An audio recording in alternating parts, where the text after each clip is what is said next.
And it is, once again, the Horror Guys. The Horror Guys. How y'all are? How y'all are. Mm-hmm. Okay. Yep. I'm Kevin. I'm Brian. And we're going to talk about some horror movies. We got a weird bunch today. We got werewolves and vampires and jesters this week. Mad funny men. What a strange combination. Yeah, that is quite an odd group. Yeah. We're going to start out with 2025's spanking brand new Wolfman. Oh! Brought to you by the same guy who brought us Saw and Invisible Man. He's working his way through the Universal movies, is his intent. Well, he was up to this point. Mm-hmm. We'll see. Yeah. And then we're going to visit the boys from County Hell, which I thought was going to be a bunch of redneck, hillbillies. I was expecting the Dukes of Hazzard. It's Irish. Yeah, it's a whole different thing. Yeah. Uh-huh. And then we're going to see Funny Man from 1994. And, strangely enough, Dracula's Dog, also known as Zoltan, Hound of Dracula. I saw that when it came out. From 1977. I had never seen this. It was horrible then, too. Okay, yeah. And then we're going to finish off with The Night Stalker from 1972. Not the series. I saw that when it came out, too. There was, before the series, there was a movie. There was. And then there was another movie. And then there was a series. And then there was none. Yeah. So we'll talk about that. Yeah. Well, okay. Before we get started, this episode is brought to you by the Academy Awards of Horror. Nice. Yes, it's our newest book, The Horror Guy's Guide to the Academy Awards of Horror. Talks about every horror movie that has been a winner of an Oscar. Or a nominee. There have been several Best Pictures, quite a few Best Actor and Best Actress, Best Supporting, a lot of visual effects, sound editing, makeup. Makeup is a big one too. Won yes, multiple times. Yeah, it was interesting looking through the list and seeing all the stuff where it started. The first ones that got Oscars, and they're getting more noticed for the Oscars. And like The Substance, for instance, is coming up on this year's Oscars. Alien Romulus. And yeah, we don't know if those are winners yet. We'll find out. Yeah, but we do talk about Alien Romulus and Substance, and what's the other one? Nosferatu. Yeah, those three have been nominated for things this time around. And, of course, the book is current up to right now, so it just came out. So we've got those three movies in there. Even though we don't know if they're going to win, they are nominated. Mm-hmm. And there's also a selection of, I think, 3 movies that should have got Oscars and didn't. They were nominated for like 8, 10 awards, and somehow managed to avoid all of them. Sometimes it's like that. The Sixth Sense, I'm looking at you. Uh-huh. Yeah. But yeah, hop on over there to horrormonthly.com, and there's a link right from the front page where you can find out where to pick that up. Amazon, Apple, Barnes & Noble, Noble, Kobo, and pretty much everywhere else. Wherever fine books are sold online. Yeah. And of course, Horror Monthly, the magazine, is there too, and you can pick up this month's issue, issue number 41. It's available now, and it's got everything we saw in January in it. Okay. A lot of good stuff there. Nice. But this week we watched Wolfman, not the Wolfman. Just Wolf and not Man. Wolfman. 2 words. Wolf Man. 1941 had Wolfman. Wolfman. All one word. 2010 had The Wolf Man. Or maybe it was The Wolf Man. I don't know. It had a the in it. Mm-hmm. This one here is just Wolf Space Man. And it's the new one. Right. Which was directed by Lee Whannell. Also written by Lee Whannell and Corbett Tuck. Stars Christopher Abbott, Julia Garner, and Matilda Firth. Runtime's an hour and 43 minutes. Trailer in the show notes. Ow! Well, spoiler free. Well, this has a pretty minimal setup at the beginning. I thought it had a pretty long setup, actually. But I mean, simple. It's simple. Yeah, it did go on a bit of time, but then it gets to things abruptly. When it gets going, it gets going. It doesn't let up once it gets going, yeah. Overall, we both liked it.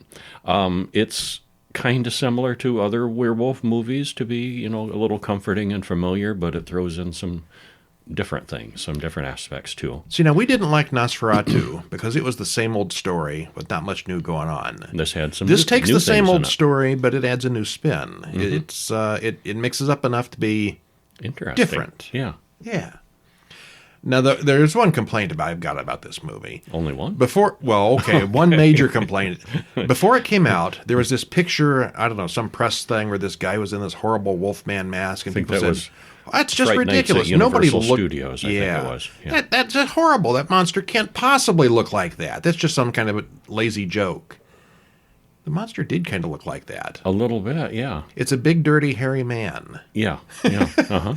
If you like, The Howling and that kind of werewolves, or Silver Bullet and that kind of werewolves, It's not all out or Dog Soldiers, all out wolfy. Yeah. No, this is just a hairy man with bad teeth. Well, it's more than that, but yeah, it's not full out wolfing. Yeah. Yeah. Well, we're told that in 1995, a hiker went missing in the mountains of Oregon. Several members of the community speculated the man had contracted an animal-borne virus they called Hills fever. The indigenous people there called it the face of the wolf. Okay. Grady, a father, and his young son Blake go out hunting in the mountains. The man warns his son about not eating the mushrooms. Because they'll kill you! And He's those a little paranoid and crazy. Yeah, but those were so obvious. I was thinking, those are going to be Chekhov's mushrooms. Never saw them again, did but you? no, we never saw them again. No, I think they were just there to show us how incredibly overprotective. Overprotective Yeah. he was. Very protective, yeah. When they spot a deer, Blake runs off alone to track it. He sees something scary, but his father is even scarier.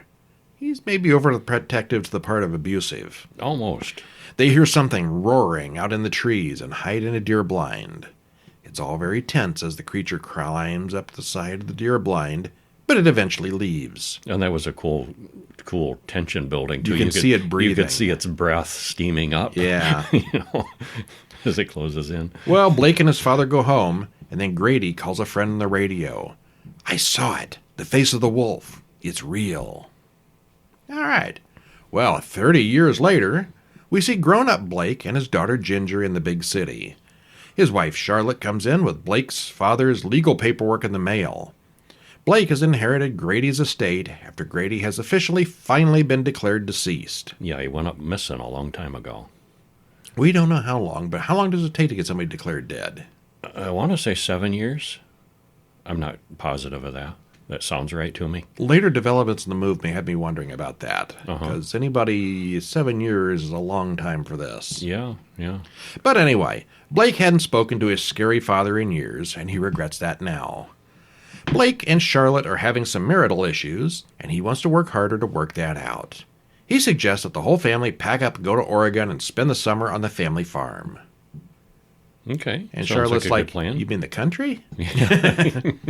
And we got Green Acres brewing here. And I'm just going to go ahead and throw out a character comment about Charlotte, too, because she comes across as a city girl. Big city girl, She never loves seen the country. What's a cow? Things like that. Yeah. And yet later, she is very capable in the country setting, in some mechanical settings, and surprising things that she does. Like, what you mean? You're not just some simple city girl. Well, she is though, which makes her character probably the least believable. It was surprising. She suddenly gets country skills out of nowhere. I don't. Where'd she get these? Maybe we'll get to the gun here in a minute. Yeah. On the way, getting turned around, because they're reading a paper map and not GPS for some reason, they meet Derek, someone he knew when he was really young. Well, there's not much signal out there, I think. All right. They're playing up on that. Well, right off the bat, Derek warns them not to be outside after dark.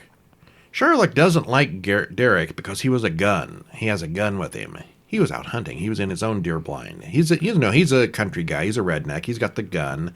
And you can tell she's one of the big city liberal types. She's afraid of guns. Knows nothing about guns and doesn't even want to be in a room with a gun. And yet later... she's very comfortable with a gun later. She knows all about the guns. Yeah. Derek warns him that it takes a special type to live out here with the animals and diseases and stuff. Mm-hmm. Diseases? Diseases? Well, Derek rides along to guide them to Blake's dad's farm. As they talk, they almost hit someone in the road and crash the truck they're driving. We're like 15 minutes in, I think. Mm-hmm.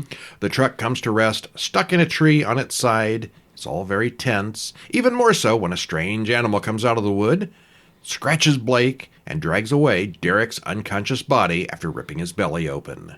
That escalated quickly. That's what I was going to say. Yeah. The three run to Grady's farmhouse as something growls behind them. They barely get inside before it comes pounding on the door. It sounded like an animal, but it was standing up on 2 feet like a person, Blake tells Charlotte as he barricades the door. Blake spits out a tooth, thinking he hit his face on the steering wheel in the accident. He did not. We know what it is. Charlotte notices his arm has a big scratch on it, like from an animal. This city slicker family is not coping well with life in the mountains. It's a rough start. And that's where we're going to stop. You know where this is going. Yep. You know where this is going already. He's been infected. Well, a lot of Blake's dialogue here seems really overwritten, especially in the beginning when he's talking to the kid. Nobody talks to a child like that. Someone who's never seen a kid wrote this, apparently. Well, maybe. There are a few callbacks to the 1941 film. Would you see it was Pierce Moving Truck, named after Jack Pierce. The license plate was 1941 or something. There's some references there. But not as many as you might expect. Didn't really throw much in there. I didn't expect to spot anything to connect to the 2010 version. No. But they may have been trying to forget that ever happened. Yeah, maybe. Yeah. Well, there's no gypsy moon curses here, just a weird animal disease. Most of the film is about watching the disease progress, not knowing what the final product is going to be. I was kind of reminded by 1986's The Fly with the slow progression of this special effects makeup disease. Except this is faster. Yeah. This is faster? The transformation? Yeah. Oh, yeah. Brundle took Oh, weeks well, yeah. This all takes place in gradually one set. night, yes. Yeah. Yeah. But the transformation scene in werewolf movies, usually the best part of them, there's 2 or 3 seconds of stop motion animation or something. No, here it's slow motion. It takes like an hour. Lots of prosthetics and practical effects were used in this. Yeah, it's a very slow, gradual transformation. Takes all night. Odd thing is, though, he was infected after dark, and he became a werewolf that same night. Mm-hmm. That's a fast-moving disease. And it doesn't have the werewolf thing where you switch back to human again. Apparently not, no. Yeah, it doesn't look like it. Charlotte comes off as a pampered big city girl who doesn't know anything about rural life, but she can jumpstart a truck and set a bear trap in the dark. Yeah. I don't think they knew where they were going with her. The wolf vision special effect is pretty cool, and I haven't seen it done like this before. You've seen monster visions before, point of view from the monster shots, but this is a really nice one here. It's kind of cool. Yeah, it'll be like a scene where the wife or daughter are talking to him, and then it swivels around and shows his point of view, and everything is super bright and sparkly because his sentences are heightened, but he's hearing wah wah wah wah wah wah because he's losing his abilities to communicate and what their voice sounds like to him, and it's a cool effect. The Wolfman makeup will probably more realistic in nature. I mean, if you were really going to turn into a werewolf, this is probably what you'd get rather than a dog man. It's not impressive at all, though. It's basically a dirty-looking man with big teeth. Leaving out the Wolfman's appearance, overall, I did like it. Yeah, I thought the slow motion transformation was interesting. Yeah, and I will point out here we already reviewed the 2010 version. You can Google that. You can find that on the Horror Guys site. But the thing I did not like about 2010 is all the characters were just over the top weird from the beginning. Yeah, Larry Talbot, name drop there, was a weirdo, eccentric. His father was just insane. And things only get worse when the werewolf bits come in. Right. But there's nobody there to relate to at all. These are all 3 normal people, and you can relate to all of them, which I do think helps. Yeah, it was nice. And they did a nice job, I thought, with their roles, all 3 of them, even the kid. Yeah, even back in the original 1941 Wolfman, the characters were relatable and likable. 2010, man, they all needed to die quick. Yeah, pretty much. Yeah. All right, well, anyway, that's all for... So anyway, pretty much a thumbs up for us on this one, yeah. It's not the best Wolfman movie. But it was entertaining. It was fine, yeah. It was a good summer, I'm glad I saw winter it. movie. Yeah. Summer, winter, whatever. Yeah. Just don't watch it on the full moon. Full moon doesn't make a doggone bit of difference. No, There's no gypsies, which takes away... I guess the gypsy thing would be considered racist now. It takes away the magic element of it. There's no magic, yes. It's just a disease. It's just science. Science. All right, The Boys from County Hell. 2020, directed by Chris Bow. Written by him and Brendan Mullen. Stars Jack Rowan, Nigel O'Neill, and Louisa Harland. Hour and 28 minutes. Trailer in the usual place. Yeah, like I said, this wasn't what I expected, but it was a lot of fun. I liked it. Well, in America, when you talk about counties instead of cities, you generally think rural, country, First thing I think when people start making a big deal about what county they live in, I flash back to the Dukes of Hazzard. Yeah. And, redneck hillbilly types. And that's what I was expecting, the rednecks, the Dukes of Hazzard versus a vampire. And this is not what this is. Yeah. Or maybe it is, but it's the Irish version. Yeah, it is. Less car chases. Yeah. Uh-huh. Well, this has an Irish vampire that supposedly Bram Stoker, who was Irish, by the way, based his famous story on. The problem here is Dracula is a fictional book. This one is real, with all different rules that it follows. There was a lot of dark comedy in this one, likable characters, and a good bit of gore. We'd call it a winner. Yeah, we would. And I think the best part of this is that it doesn't follow the usual rules. This is a weird vampire. And they know what these people know what the usual rules are. And they've all seen Dracula. They know Dracula. They keep trying to apply them, and they don't work, which is, comedically, their frustration. Yeah. All right, well, give us a taste. Well, an old couple whines about the boring TV. They're just sitting at home being bored. And the old woman starts getting a bad nosebleed. And suddenly his eyes start bleeding. And they both start leaking badly from every opening. Well, the door opens, and both of them start screaming. You're not supposed to bleed until the vampire bites you in the neck, right? Well, this is different. This is different. Yeah, the blood comes to the vampire. Yeah. Well, 2 months earlier, at the pub, Claire cuts off Eugene and his friend for non-payment. A couple of Canadian tourists come in. And the boys offer to lead them to the famous cairn. Is that right? Cairn? How you say it? Cairn. Pile of rocks. So, yeah. Yeah. It's a pile of rocks. Yeah. And they mentioned you need a guide because you might get run over by a crazy bull or something. Yeah, that's some foreshadowing. Yeah. They offer to give them a tour there for a price. And they talk about the local legend. There was a real vampire who influenced Bram Stoker. And that vampire was killed and buried in this very field under that pile of rocks. The tales say that whenever he came close to people, they would spontaneously bleed. And Abartek, the vampire, is supposed to be buried under that cairn. Well, they pull a prank and give the Canadians a scare. Which is really funny. They get their money's worth, yeah. The third friend, SP, points out that this whole field is scheduled for demolition and new bypass construction. And we know where that's going. Some of the townspeople and some of the buildings are going to get torn down, too. Well, Eugene's father, Francie, gets a job working at the construction on the bypass. And Eugene points out that the locals are going to get really upset. And William's parents are going to be evicted to make way for the project. So it's going to be rough for the town, but they're making a little money for now. Eugene, William, and Claire drive to town and talk to George, William's father, and a local mortician. They show George a skull they found in the basement on their property. It's a normal human skull. It's just very, very old. Yeah, and that was kind of funny, too. They hand it to him like, how old is this? And George is like, it's a skull. How do you know? I'm an undertaker. I'm not an archaeologist. Well, William confides to Eugene that he plans to move to Australia soon. They get a little drunk at the pub and walk home through the field, fight. And it's like a friends fight that I guess they do all the time. Every time he gets drunk, they're Irish. They fight. Yeah, they're Irish. Well, except William gets gored by a bull right on top of the cairn, and he bleeds heavily into the stones. Oh, my. And you can see the blood soaking into the dirt. This is not a good thing. Well, after the funeral, Thomas the bartender refuses to serve SP and Eugene, both because of William and because of them ruining the cairn, the only reason that tourists come to this little town. And then construction starts, and they tear down the cairn, and hilarity ensues. Yes. We know what happens in 2 months. We've already seen that. What happens when you dig up a vampire? Bad things. Yeah. But there's a little more complicated than that, too, because there's people doing things to each other. Yeah. Yeah, this is just a really unique vampire. Yeah. Abartek doesn't bite people. The blood leaks out and finds its way to him. Mm-hmm. That's convenient. Yeah, it is. Yeah.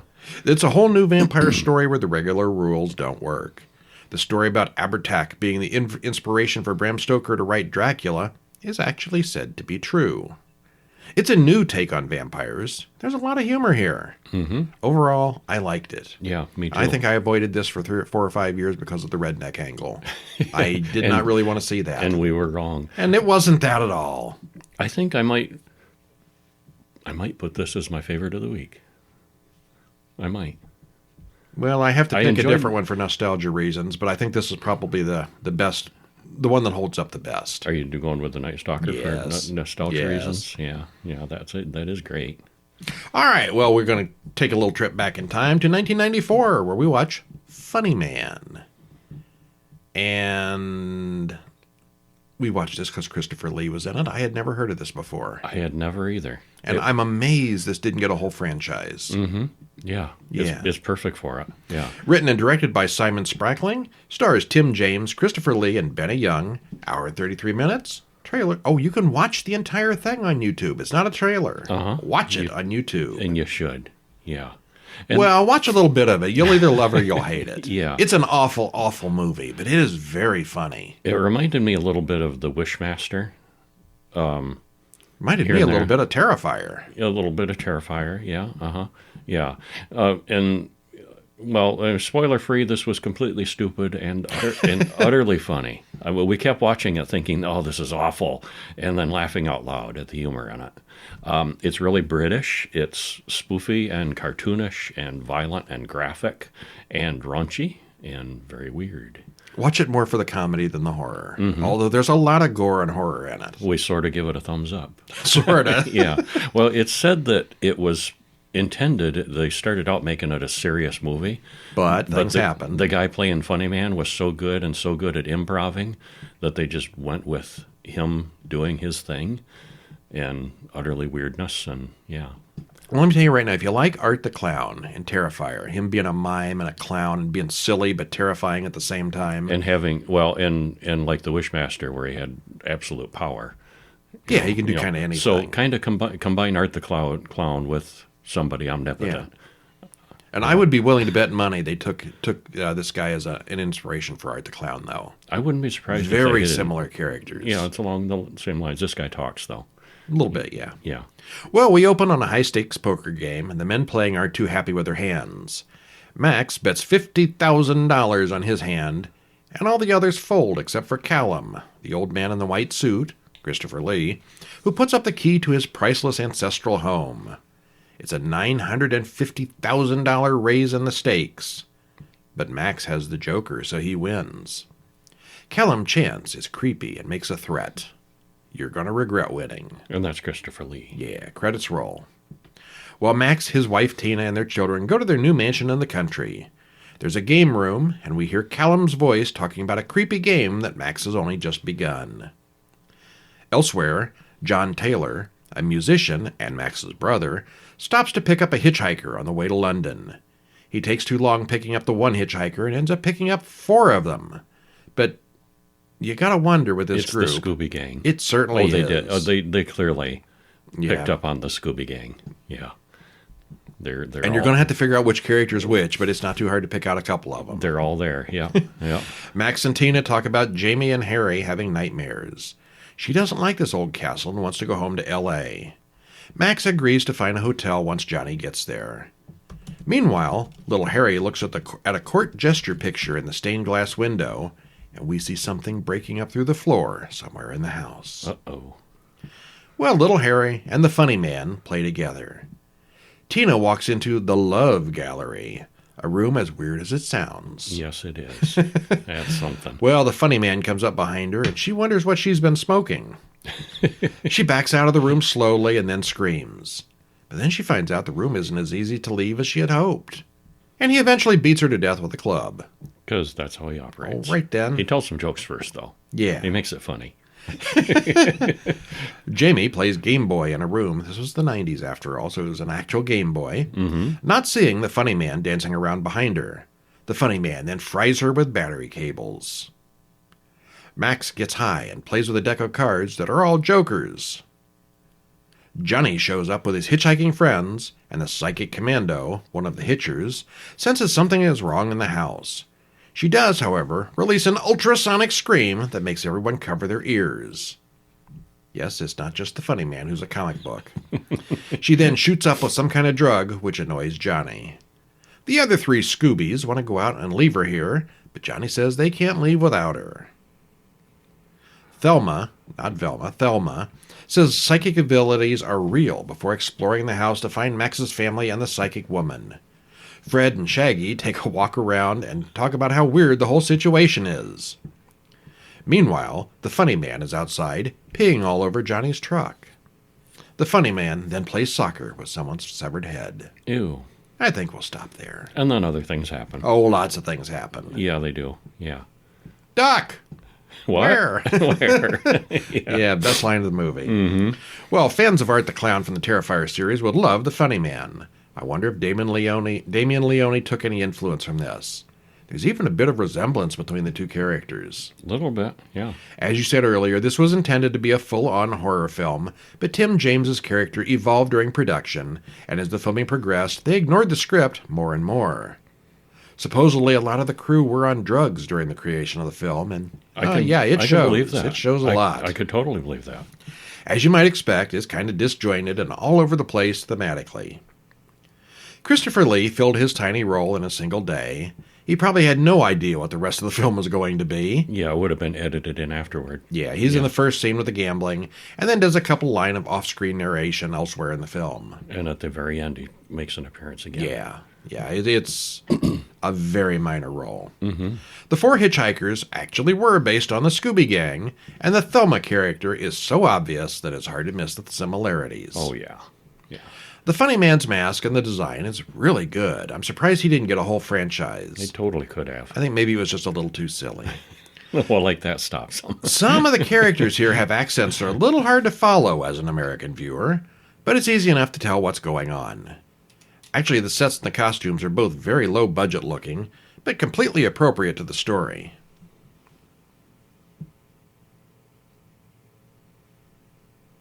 As you were saying? It's objectively a terrible, terrible movie, but I laughed numerous times. So did I. If you're in a silly British comedy with a taste of horror, you might just love this. Maybe. You'll need to come at this one from the comedy angle and not get too wrapped up in it being a horror movie. Well, he's foul and funny, and he keeps breaking the fourth wall. And he knows we're watching. I wanted to not like it, but I kept laughing. So it's dumb. Yeah, but funny. In a very British humor kind of way. Well, another one that's kind of dumb in a much more serious way. Yeah, it was. Dracula's Dog from 1977, which really sounds stupid and silly in comedy, but it's not. I was expecting this to be stupid and funny. Well, it is a little bit stupid, but I was expecting more humor. The idea is stupid, but they take it all very seriously. Really grim and serious, yeah. Also known as Zoltan, Hound of Dracula. Directed by Albert Band, written by Frank Ray Perilli, stars Jose Ferrer, Michael Pataki, and Jan Schutan. An hour and 27 minutes. And this one you only get a trailer for. I don't know where you find this one. Where did we find this? Was this Tubi? I think it was Tubi. I think it was. Well, that would not surprise me a bit. Be right up their alley, yeah. And spoiler-free? I should tell you what, spoiler-free. Tell me about spoiler-free. The premise sounds silly, like we said. But it's a serious horror movie with a decent story and some tension and a body count. Reggie Nalder is perfect as the main villain in looks and persona. He's really good. Boy, that guy looked dead when he was alive. This is one worth checking out. Yeah, and his face is really scarred up, the lower half of his face. Yeah, he's got this puckered up prune face. And yeah. He played the vampire in the original Salem's Lot. He played... I remember he's in an Andorian in Star Trek. Basically, very pruny looking guy, especially from the nose down. Yeah. And I was looking at trivia about him. He was in a lot of things. Yeah, but the story of what happened to him. There's like 3 different stories, and he would kind of just evade, what the actual story is of what happened to his face. Yeah, some kind of severe injury and reconstruction. That but we don't know. Okay. Well, we open on some soldiers looking generically communist. Yeah, they were. They're not speaking Russian, but okay. They're practicing shelling out in the woods. Stop blasting! We've uncovered a tomb. Well, they go down into the huge chamber.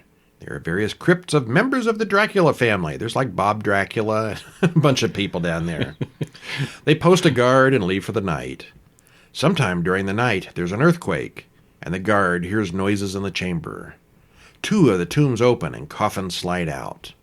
The guard, never having seen a vampire movie, opens the lid and pulls out the stake that's in the shroud-covered body. Is it Dracula? And we tried to tell him, don't do that. But yeah, that's always a mistake. yeah. I mean, even if you don't know about vampires, why would you do that? Yeah, maybe. Wanted a souvenir. Yeah, I guess, yeah. Well, did he pull the stake out of Dracula? No, it's Dracula's dog. What? Credits roll. Oh, that's crazy. Well, we flash back to Zoltan the dog, back when he was alive. He was a good dog, defending his human owner when Dracula came to bite her. The barking woke up the woman, who screamed and drove the vampire away. The bat, however, bit Zoltan, turning him into a vampire dog. The dog then pulls out another coffin and pulls a stake out of that body. Zoltan doesn't wake up Dracula. He wakes up his former owner, Veit Smith, who says they must go and find a new master. He's the Renfield. But he's got a stake in his heart, and he's hundreds of years old, yeah. too, so Renfields do live forever. Somewhat, yeah. But they got to have a master. Yes, yeah, they can't last long without a master. In the morning, the soldiers return with Inspector Branco, here to find out what happened to the dead guard. The soldiers carry out the various coffins and open one in front of the major and inspector. It's clearly a vampire tomb, and the whole countryside is going to be terrorized if this gets out. Worse yet, 2 of the coffins are empty. They burn the coffins and the mostly dead guard as well. He had a heartbeat, but he wasn't breathing. Inspector Branco says Veit Smith was more of a Renfield than a true vampire. They cannot exist long without their masters. There are no more vampiric Draculas, but there is a Michael Dracula living in America, and Veit is most certainly going to find him. And he has no idea who or what was in that other empty coffin. Michael Dracula. Yeah, Mike Dracula. Yep. Well, we cut to Veit aboard a ship, and we flash back to how he got hooked up with Dracula. He has Zoltan asleep in a box in the cargo hold. Customs open the crate to check for contraband, but there's just a dead dog inside. Later, we see that Zoltan is vampire fine. He was just playing dead. Like a dog trick. Vampire fine. He's vampire fine. Yeah. Yep. Elsewhere, Michael Drake and his wife Marla Dracula. Oh, Michael Drake. Yeah, he doesn't go by Dracula anymore. Yeah. Send their 2 kids to bed. They let the German Shepherd out for the night, and he's a good dog, too. Everybody here's a good dog. Yes. All dogs are good dogs. Well, they turn bad, though. Yeah, they do. Yeah. They're packing for an upcoming camping trip, and he makes sure to put his gun in the overnight bag. We're going to see that gun again. Oh, yeah. They make sure we know he has one. Zoltan gets up on the roof and looks through the window at Michael, asleep in his bed. So I guess the vampire dog is going to bite him and turn him. Veit tells Zoltan to go in and turn him into a vampire, but a loose roof tile breaks, and the Drake's dogs go berserk, waking everyone up. All right, so we got the characters, and the whole point here is Zoltan needs to turn Michael into a vampire so they'll have a new master. Yes, they need a new Dracula. Don't know why Dracula, the family, is important, but it can't be just some guy. It's a bloodline kind of thing. All right. Yeah. Well, it's a ridiculous concept. It's all played pretty straight here. There's not a lot of joking. Pretty serious, yeah. The dog is always photographed so his eyes are glowing evilly, which is a nice effect, because dogs do that. And he turns other dogs, and he has a vampire pack of dogs. Uh-huh. There's a whole pack of vampire dogs at the end. Yep. The real villain here is Veit Smith, who looks like a walking skull. He doesn't even wear makeup, I don't think. The actor looks halfway mummified without any special makeup. I seem to remember a lot of wild dog pack horror movies that came out around this time. Yeah. I think there may have been something in the news at one point, and the horror people just went with it. Dog's scary. We need to find some dog pack movies. We have not done any of those yet. Well, this was one of them, but with a supernatural twist added. It's a silly idea, but not a terrible movie. Mm-hmm. And I very clearly remember watching this one on TV in the 70s. Okay. One of those Sunday night movies on network. I'm sure it had a lot less blood than this version did. I'd never seen it before. Yeah. This was my first. It's not great, but it's not as ridiculously terrible as the name would make it sound. Yeah, you should give it a chance. Yeah. Takes us to 1972's The Night Stalker, directed by John Llewellyn Moxey. Written by Richard Matheson, Jeffrey Grant Rice, and Max Hodge. Stars Darren McGavin, Carol Lindley, and Simon Oakland. It's an hour and 14 minutes. Kind of on the short side. Made-for-TV movie. Mm-hmm. I think it was made for TV. Yeah, it was. Yeah, Yeah. before the TV series, there was this movie, which is kind of like a longer episode of the show to come, including the voiceovers that give it the noir kind of vibe. If you've ever seen any of the Night Stalker, this is like that, only a little longer. They didn't change much. No, it's very good with Darren McGavin nailing the role as a journalist trailing a story of supernatural events, and no one really believes except for him. Yeah, and this was made by Dan Curtis, the guy who did Dark Shadows. All right. Yeah. And there's a lot of musical cues and things that you'll notice that are the same. Now, the thing is, Dark Shadows was a TV show during the series that had 2 feature films in the early 70s. The TV series led to the movies. Yeah. This one The other way had around. 2 feature movies in the 70s that led to a TV series. Right. So it went kind of just the opposite way. And I read something that said at the time this was the most successful made-for-TV movie. Yes, so Yeah. they had to make had more. the best viewers, and so they said, hey, people like this. Let's do more. And I will say right now, hearing about this is the TV show that got me hooked on horror. The TV I'm show? sure I had seen I know I'd seen old horror movies and Hammer and Universal movies, but I waited up late every weeknight for this show when it came on, and I was like 5 at this time, so that's pretty young. I'm pretty sure I saw them all when they came out. I know I did. Yeah. Yeah. Yeah, I don't think I missed any. For a 5-year-old to watch the werewolves and killer robots and seaweed monsters, and yeah, we're twisted. Yeah. Well, I was about 7, but yeah, still mighty young. Well, my love of horror started right here. We hear on a cassette recording that there's been a huge cover-up of this story. We cut to Las Vegas, where a woman walks home among the classic casinos. Boy, those casinos look low-tech compared to the modern things. Yeah, 1972. They've come a long ways. Yeah. Well, Vegas, Well, Vegas itself has changed a lot in 50 years. It's funny though. They some of the ones there on the strip are still there though. Some of the classics. They don't look like this. Some of the classics still do. You think? Okay. The strip. Yeah. So, yeah. Some of it. They've changed a lot, but not completely. Well, she goes down and you read the marquees. Oh yeah. Who's showing? Yeah. Who was big in the 70s? They didn't even have Wayne Newton in those days. It was pre-Newton. She goes down a dark alley and a man grabs her, bites her on the neck, and kills her. Credits roll. Zoinks. Well, the coroner swears his associates to secrecy as there's something very unusual about this girl's body. Carl Kolchak, a reporter, argues with his boss and gets assigned the story. He goes to Vegas to talk to Gail Foster, an old girlfriend and one of the dead girl's friends. Not long after, there's another murder. Sheriff Butcher already knows and dislikes Kolchak, but they check out another dead waitress. Kolchak leaps to some conclusions about the story, and he gets chewed out by Tony, his boss. If you like seeing Carl get chewed out by Tony, Tony's good at it. there's a lot of that in the series. Yeah, there is. There's another victim, and Kolchak notices a pattern. All the police stop talking about the case, and his friend Bernie promises to look into some things for Kolchak, who thinks the killer may believe that he's a vampire. He's some sort of vampire-obsessed lunatic. He is certainly following the pattern of it, yeah. He gets a call from the doctor at the hospital. All the blood has been stolen from the blood bank. Huh, like a vampire would do. There's a coroner's inquest, and the coroner says the wounds look like those of an animal bite. There's also human saliva in the wounds. He also suspects that some serial killer out there believes he's a vampire. Or maybe it's just a guy who's high on pot. Yep, it was the 70s. Yeah. They did get a vague description of the guy who broke into the blood bank, and the district attorney demands that the reporters in the room keep quiet about the vampire angle. Well, Vampire Killer in Las Vegas is the headline that Kolchak turns in. Yeah, Well- that goes over really well. Yeah. Yeah. Well, there's another victim, the 4th, but this time there's a witness, and the police composite winds up in the newspaper. We get a good look at the killer this time, bloodshot eyes and all. Kolchak and Tony argue about whether they should report the news or not.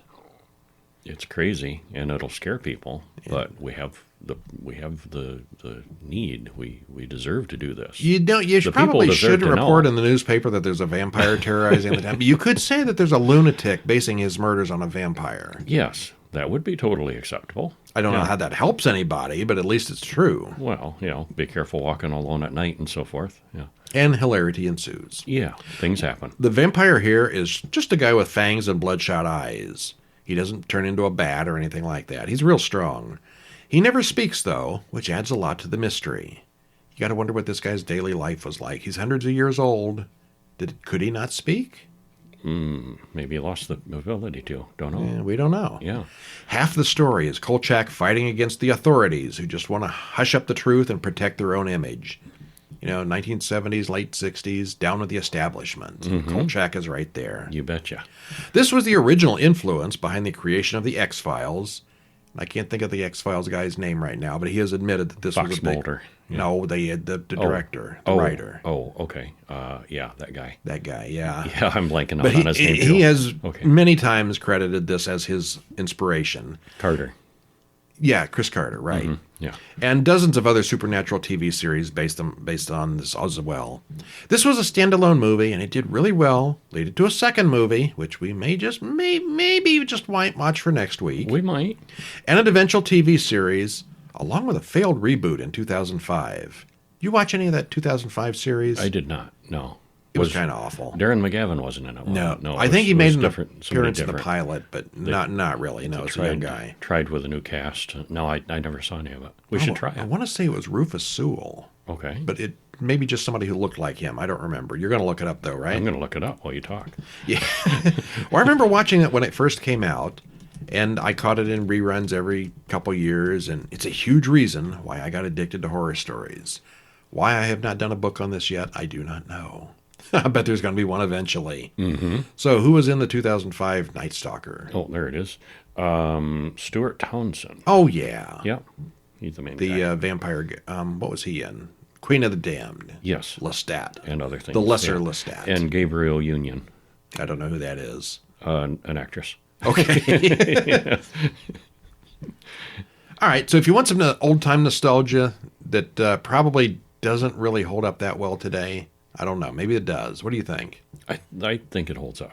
Yeah. For entertainment, yeah. Considering it took place in the 70s, when they had like flash bulbs and cassette recorders for the news, and newspapers actually told the truth, and yeah, it was pretty cool. Yeah, it was. Yeah. And of course, it led to a whole bunch of stuff. It sure did. All right. Hey, that's it for this week. It is. We didn't talk about any shorts. We didn't have any shorts this week. Oops. We've been busy. Oopsie. Other things. Uh-huh. We'll have some shorts next week. I've already watched them. Got to write them up soon. Okay. But that's it for this week. Stop in over at horrormonthly.com and pick up the Academy Awards of Horror. Nice. A lot of good movies. Actually, if you get nominated for an Academy Award, you got to be pretty good. So this book probably, of all the books we've got out, the Horror Guys Guides, this probably has the best movies in it. Yeah. Yeah, it does. I don't know if it's the best selection or the best bunch, but it's the best movies just because the Academy says so. They got nominated, yeah. Yeah, okay. Well, tune in next week when we will have 5 more movies and some shorts. Okay. I'm Brian. And I'm Kevin. See you next week. See ya.